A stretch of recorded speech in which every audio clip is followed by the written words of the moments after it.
Unha das xoias das Rías Baixas é a Illa de Arousa. O municipio insular conta con numerosos paisaxes naturais que son moi demandados polos visitantes. Pero hai unha zona da vila cuxo aspecto non está no seu mellor estado, o paseo marítimo do Cantiño. Fartos de que Portos non faga as tarefas de mantemento, un grupo de veciños e o goberno local lanzáronse ás rúas para reclamar que se coide o seu paseo marítimo. Este malecó, todas estas escaleiras, todo isto é tercermundista. Está cheo de limos, non é mentira, calquera que veña por aquí pode o ver, os asientos, mira os asientos, cheos de limo, cheos de verdín, cheos de todo, isto non é normal. Ademais do lixo do paseo, a veciñanza tamén denuncia que o mobiliario está en mal estado. Tiras de ferro que hai por alá, donde os asientos están cheas de óxido, totalmente cheas de óxido. El di que é un problema de que atracan ou amarran as embarcacións a elas, pero as anillas que tiñan que estar ben están carcomidas polo óxido.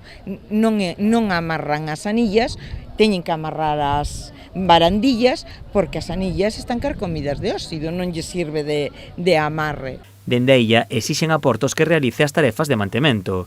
Consideran que o seu estado non é acorde cos impostos que pagan os veciños e os mariñeiros do Xufre. É un porto de primeira categoría que non ten os servicios de porto de primeira categoría. Entonces, os usuarios do porto, marisqueo, agricultura, volvo a repetir, dos máis importantes de España, non teñen os servicios polos que pagan, incluído o mantemento do propio paseo marítimo. A veciñanza xa protestou na Policía Portuaria e o Concello enviou solicitudes a Portos, pero aínda así non obtiveron ningunha resposta.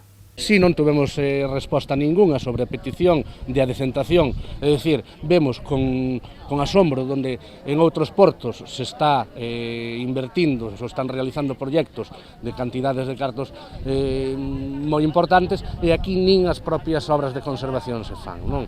A veciñanza advirte que continuarán movilizándose ata que Portos non tomen medidas. Consideran que é unha vergoña que a súa vila este así, especialmente coa chegada do verán e a gran cantidade de persoas que visitan a illa.